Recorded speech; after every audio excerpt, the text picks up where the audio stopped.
Hi, so I just got home from my meeting. I belong to a women's group, and I'm having a little bit of a bad hair day.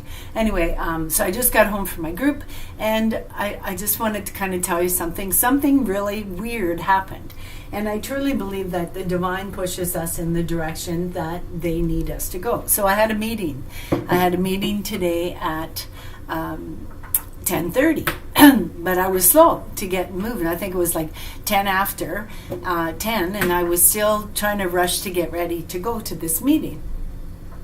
But I got out the door, I get down the stairs, and I'm up on a higher level, so it takes me a while. I walk down the stairs, and I get down to the very first floor, and I realize, oh, I forgot something. So I come back up. I did what I had to do, and then I went back down again. Then I thought, oh, gee, and I forgot. I carry around cayenne in a little bottle. I have it on the table. Anyway, so I carried that around, and I use that in place of aspirin if I have any heart issues that I feel that are taking place in my body. And my body talks to me. So I carry this cayenne. So I forgot it, and I always carry it with me. So I had to come back all the way up again to get this cayenne. Hang on, I just gotta... Here it is here. Okay. So normally what I do is I have it in a container with water. And I do carry this in my side pocket. This is cayenne powder. But I usually carry this thermos, and I have, I take a little bit and I drink it. And then everything seems to go into place, right? So I forgot it. That's the second time. So I come up the second time, and I forgot my thermos. So with my liquid cayenne. So I got that. I went back down. I get to the second floor. Not even on the first floor yet. And I forgot my purse. Well, you can't go anywhere without your purse if you're a woman, right? Your ID. I mean, what if you got hurt, right? So I come up again. I get my purse. And I go down and I leave. And I thought, well, I'm a strong believer in this, that when you're meant for something to happen in your life, the good Lord will make sure that he puts it out there, that you pay attention to what it is that he's trying to tell you.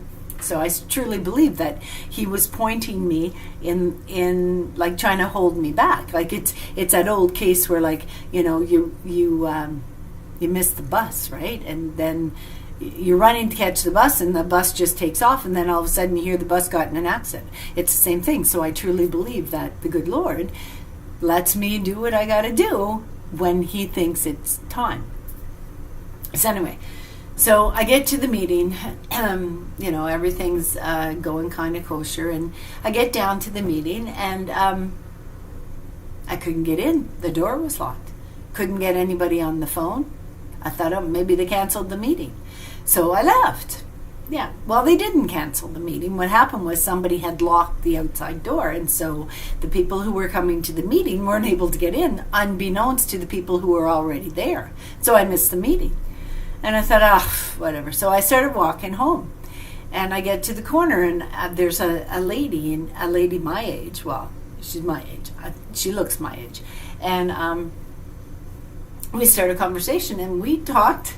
We crossed the road at the light, and we talked at that corner of the light stop for about half an hour about stuff that affected us as seniors. And it started out with just a minor comment about something. And what happened was I have to walk between two buildings, and it has basically become an alleyway. I mean, before it used to be really safe to walk, right? But now it's become like an alleyway because of the two buildings so close together. And so I was a little scared of walking there because I've been accosted on some of my walks. So there was a lady walking. This is how it all started. She was walking into the store, or out of the store, and walking my direction. And I said to her, are you going down that alleyway? Do you mind if I walk with you or behind you, just for that comfort? Because there was a fella at the end of the alleyway, and he was obviously having a few issues. And I was feeling a little fearful of going myself. And she said, oh, come on. So we walked together. And on that walk, we were talking about our safety as seniors and some of the things that I've witnessed and that she's witnessed in the location that we live. And so, we had a really long conversation, and it kind of got, a little bit further. We talked about our lives, we talked about our children, we talked, a little bit about our kids, but we talked about ourselves, about our health and things like that, and how we took care of it. And she is of the same mindset as me, and I'm not going to tell her personal story on here, but she truly believes in holistics. There's been a change in her routine. There's been a change in her routine where she was very naturalistic inclined, and then some health issues came up and she had to kind of veer away. Well, I don't disagree with that. I don't disagree with medication. I really don't. I have a lot of people that disagree with me and say that I'm like going over the top with not taking medication, but I would take it if I needed to, okay? But I am able to maintain my health without taking any chemicals, so I do. But if I needed it, I would do it again. It would, I would take it for a short span of time, and then I would stop and revamp my body again. But my body's pretty resilient, and we stood there for half an hour, and I have a walking stick, and I didn't even need to use it. I literally held it, and I stood there, and I felt solid. And so we talked. And then there was the fella that was having issues and was standing at the end of the alleyway. He decided to walk across the road. And so once again, she said to me, well, you know what, I'll walk you down to your building. And I thought, okay, well, that's nice, and we'll continue our conversation. So we got down to my building, and we talked there for another, I guess, about 20 minutes, half an hour. So a whole hour spent discussing issues with this lady, and there was no let up. I wasn't bored. I wasn't bored with the conversation. I wasn't bored with the individual. And we got to talking, and we talked about something that is very interesting to me. There is online counseling that takes place in our world nowadays. And so we were kind of discussing that just a little, right? I don't delve heavy into it, but I don't completely agree with it. Now, some people may maintain it and use it and think it's positive, and that's great. That's wonderful. But I do not think that anybody on an online counseling service should have the ability to prescribe anything. It should be a doctor that prescribes, not an online counselor. Okay, so, or these wannabe health practitioners who don't have the qualifications and who prescribe things. I don't agree with that. I love having a doctor. I just don't have one right now. Okay, I love having someone who's trained in that. And so what I do is I connect with my pharmacist, and I talk to my pharmacist about my medication that I took, or things that I need, my body needs. And I am well learned in that because I do research it. I do talk to my pharmacist. I do talk to doctors. I will ask them. I will quiz them. So we were talking about that. And she says to me, and this was just out of the blue, she basically said to me, I'm a very animated person, she says, and I like to talk, and I have a tendency to talk a lot, and I kind of jump from one conversation to another. And she says, and people say that that's a sign of being ADHD. No, it's not. She said, that's just my personality. And I agreed with her. And I agree with her for the simple fact that I have always had a very animated personality. Okay, so I'm very very vibrant in my conversations.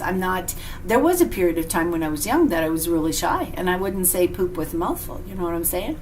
And that affected me immensely in my group of friends, and I didn't make friends easily and things like that. But that was in my younger years. As I got older, I got more confident, and so at 64, I don't care. You like me, you like me. If you don't talk to me.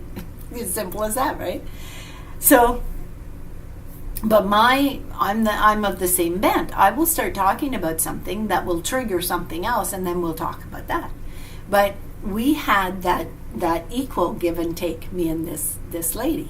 And this lady was 70 some, I think, or 70. She said she didn't look it. She looked my age. She looked like, she looked in her late, maybe 50s, early 60s, right? So I assume we're the same age. And she's vibrant personality. The conversation was animated, and I enjoyed it, and it fulfilled that sense of belonging that I needed. And what I've been finding is that lately I feel isolated. And so when I run into someone at a grocery store, I will yuck. If I see the pharmacist, and I know the pharmacist, and I will talk to them one-on-one like a friendship. I will have a conversation with them. And if there's someone in the grocery store and I'm shopping and they're looking at the same product as me, we will have a conversation. And I encourage that. To myself.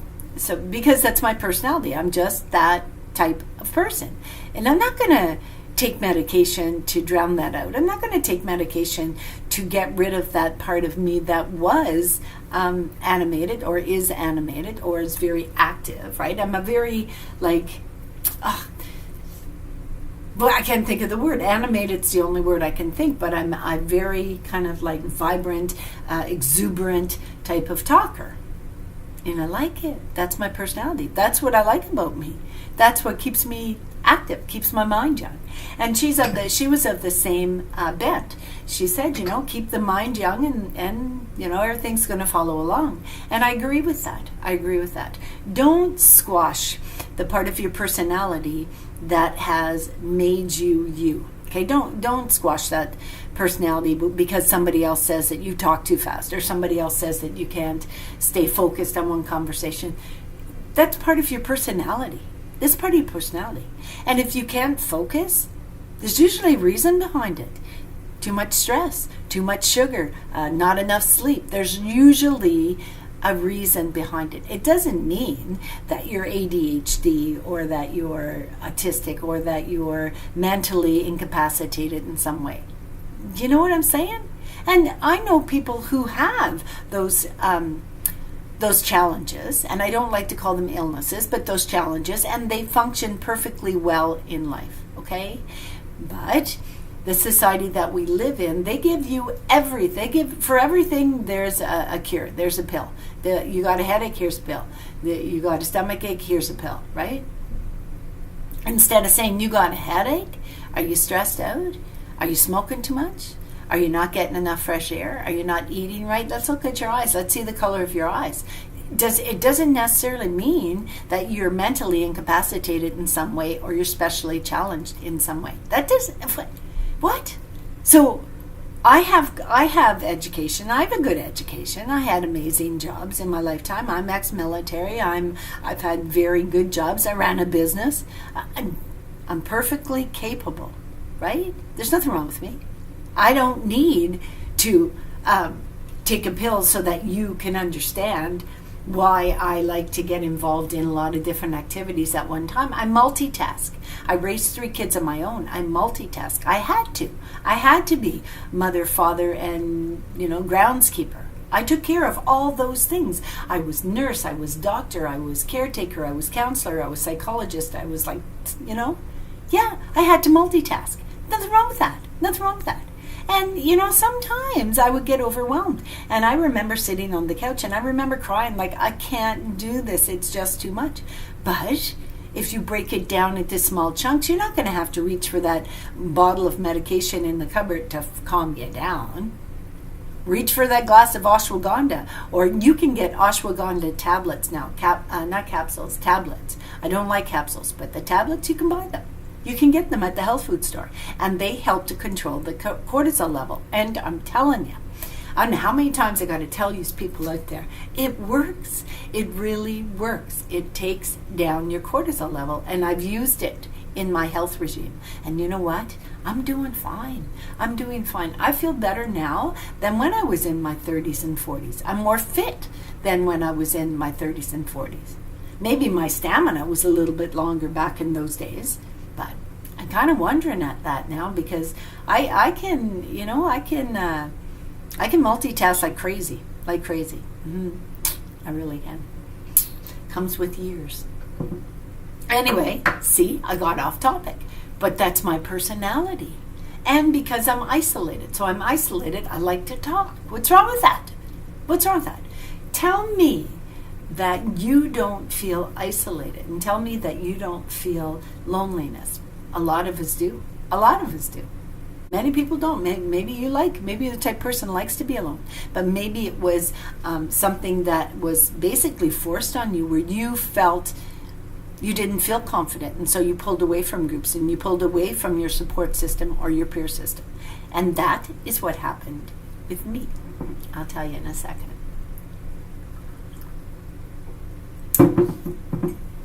When I was a young girl, I didn't have a lot of friends. I wasn't involved in a lot of activities, okay, until maybe in the 70s. In the 60s, my first 10 years of life were difficult in many ways. Financially, psychologically, emotionally, physically. They were very, very tough. Very tough. Into the 70s, it got a little bit better. And so I was allowed to get involved in like sports groups and Rangers and Brownies and all those things, right? So I've had a varied amount of experiences. And my mother made sure. I had a brother who literally would drive his bike, put me on the wheels, put me on the handlebars of his bike, and we lived way out in the country. And that young man, okay, he was a young man, and he would put me on the handles of the bike, and he would drive me that, 2-3 miles into town, and he would let me off for my, I don't know if it was Brownies, I think it was Girl Guides. He would drive me to Girl Guides, and then he would come back, and Girl Guides was over in the evening, nighttime, and he would pick me up on that same bicycle, on those same handlebars, and bike me home. Okay, so where there's a will, there's a way. Okay, but I had the chance to get involved in many opportunities, many social activities. Okay, my mother seemed fit to get me involved in those things, to get me a little shot. And, I'm kind of wondering where that came from. Okay, because in the 60s, we didn't have that. In the 70s, we did.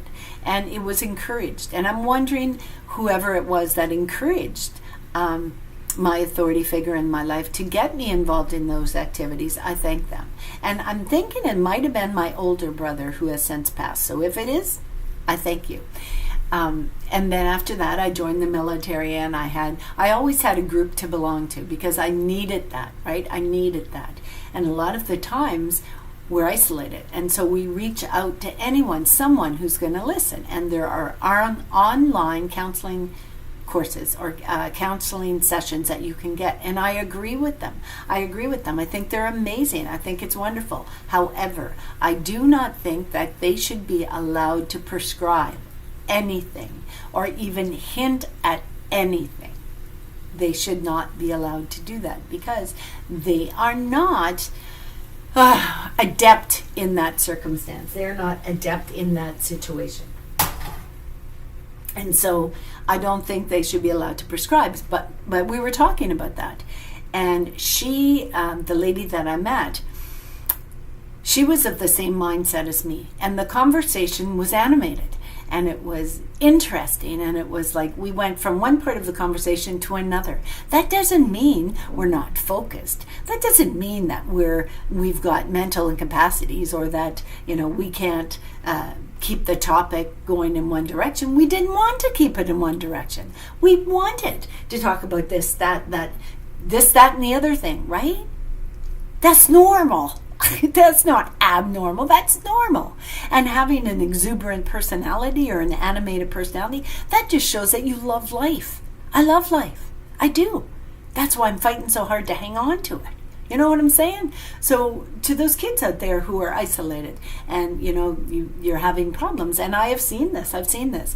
Kids who are isolated, who don't have, and I was a social worker for a period of time, so I'm not shooting no shit. I know what I'm talking about, and I've witnessed it. I've worked with it. Kids that are isolated, whether mentally, socially, familial, with a familial aspect with their family, with their, parents nowadays have to work 2-3 jobs. I had to, right? And so the kids needed those social activities. And so I would get them involved in those social activities to give them a connection to other people. But kids that don't have that, kids that don't have the finances or don't have the ability to join groups, don't have transportation to get there, don't whatever, right? And so they don't have that connection. They don't have the finances to join a group. They're expensive now. Yeah. Those kids are isolated. They're isolated. And so what do you turn to when you're isolated and you're bored and you have nothing to do and the hobbies aren't interesting you and you don't have sports? What do you do? See that? See that thing right there? That's a fridge. You know what's in that fridge? All sorts of food. I'm not starving. I eat healthy. But at one point in time, that fridge, maybe not this fridge, maybe another one, was full of what? Trans fats. It was full of sweets. It was full, I love cinnamon buns. It was full of cinnamon buns. When I would get my money when I was younger and I was working and I'd get my money, I'd go out and buy like cinnamon buns. The things that gave me comfort. So I would eat and eat and eat. Even when I wasn't hungry, I was bored, I would reach for a cinnamon bun because it kind of fulfilled that need to have something, right? Something. And I'd watch TV and I'd eat. And the movie would be over and I'd put another movie on and I'd watch TV and I'd eat. And I'd drink hot chocolate all the time. I only do it now once in a while. I'd eat potato chips. I haven't eaten the potato chips in 8 years. I would eat, date squares. I love date squares. I still do. But back in the day, I could sit and eat a whole tray of them myself. I remember being isolated to the point where I would lock my door, close my curtains when I was younger, even before my children were born. And I would buy some potato chips, big bag of potato chips, eat them all myself while watching TV. Yeah. Well, now I don't choose to do that. I'm not going to be isolated. I'm not going to be that person that reaches to the fridge and takes all that unhealthy food, okay? I eat my one meal a day and I am sufficing on that. But children nowadays, they're like, we're all the same. Children, adults, whatever. We're all the same. You're bored, you eat. So your kids will go to the fridge and they'll have whatever's in that fridge. So as a parental figure, if you are not buying healthy foods or encouraging them to eat healthy foods, okay, in that fridge, then when they're bored and they're isolated and you're at work and you've got nothing to do, they're going to turn to the fridge for comfort. And then that weight scale is going to go up and up and up. And I went to 200 pounds, I went to 150, I went to 140, I went to 130, I went up to 170. I have been that gamut. I've done that. I did it. Because I was isolated. I had no social outlet. Well, today I have a new friend, and simply by just saying hi to someone and talking to someone. Because not everybody is not trustworthy. Not everybody is evil. It doesn't hurt to say hi to somebody on the street, right? Even the most grumpiest person, if you say hi, how's your day going? I hope your day's going a little bit better. They'll smile. They don't say hi. They might just kind of look at you. But when they go home, they think, gee, that was nice of that person to say hi to me. That's the only person that said hi to me today. That type of thing. But that's what I'm saying is that if you're isolated, you have a tendency to kind of let things slide.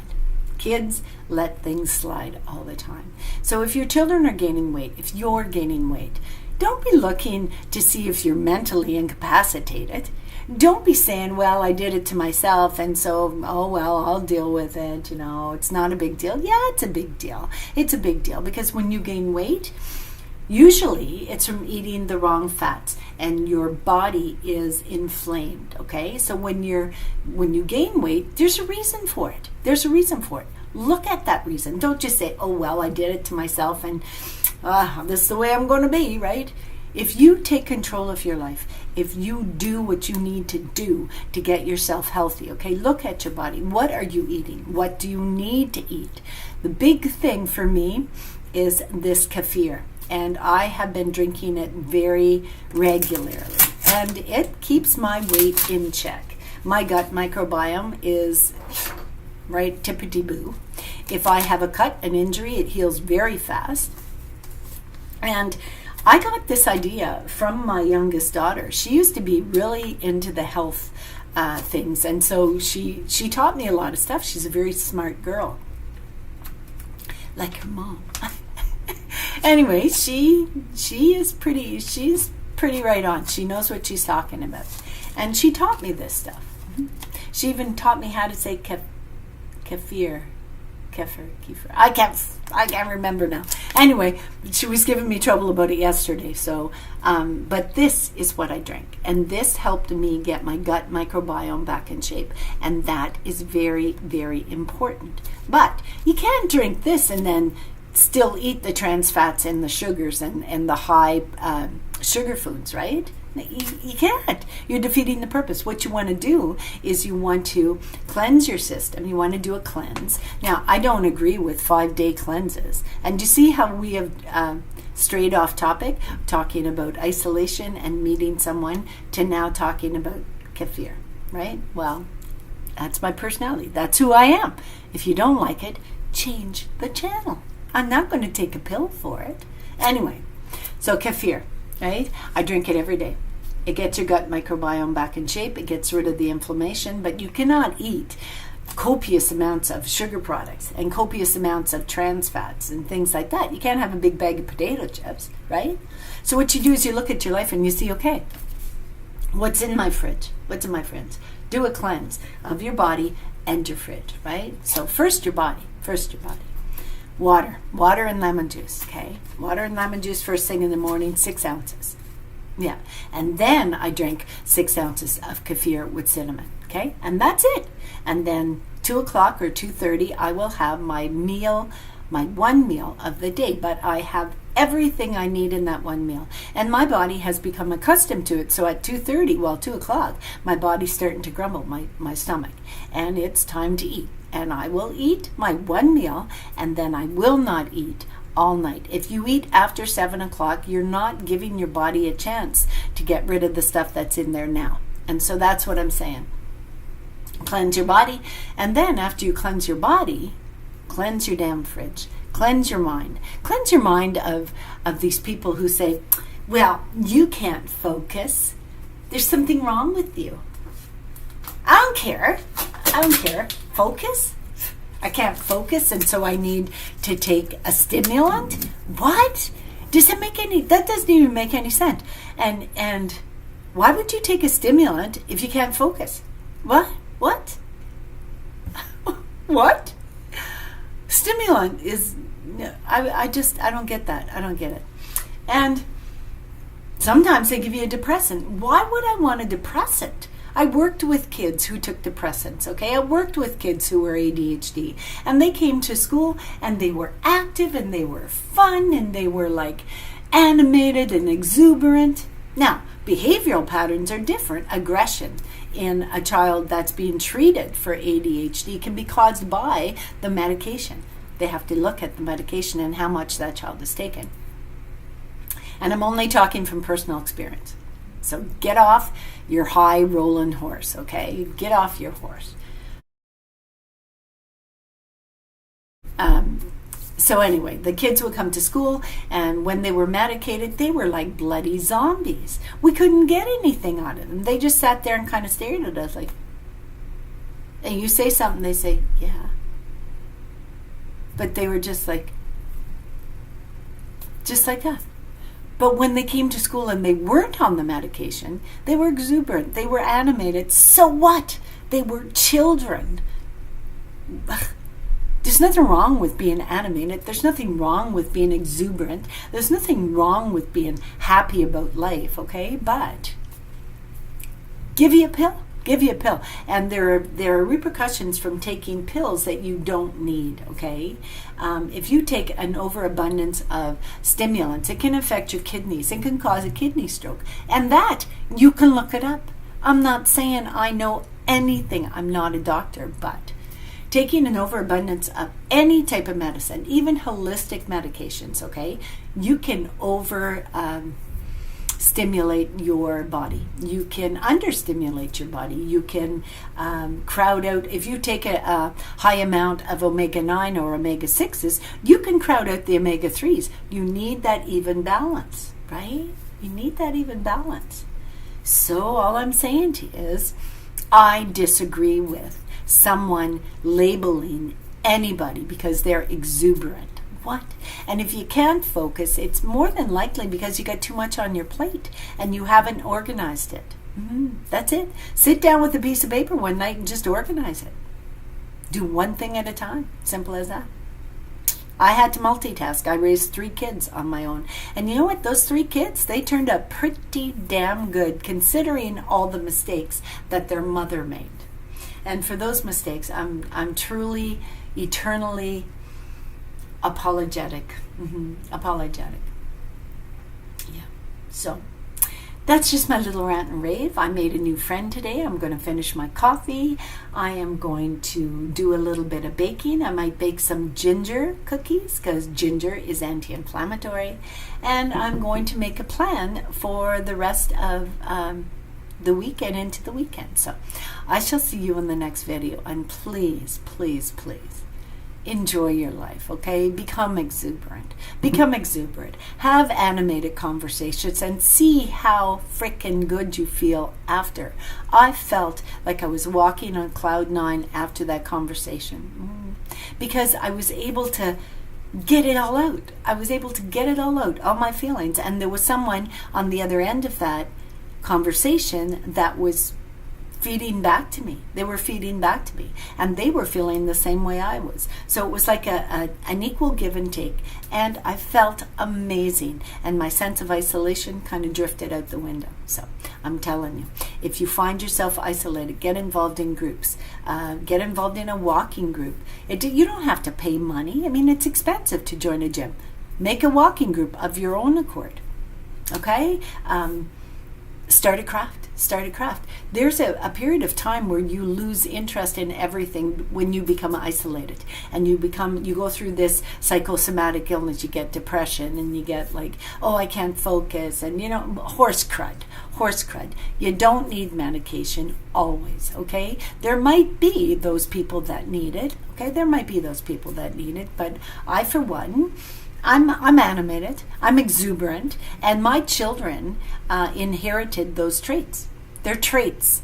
They're not illness. They're not disease. And they're not negative traits. They're positive traits. I'm a happy, exuberant, animated, balanced person. And I'm okay with that. So I'm going to drink my coffee, my one coffee, and I shall see you on the next video. Namaste, take care, and stay exuberant.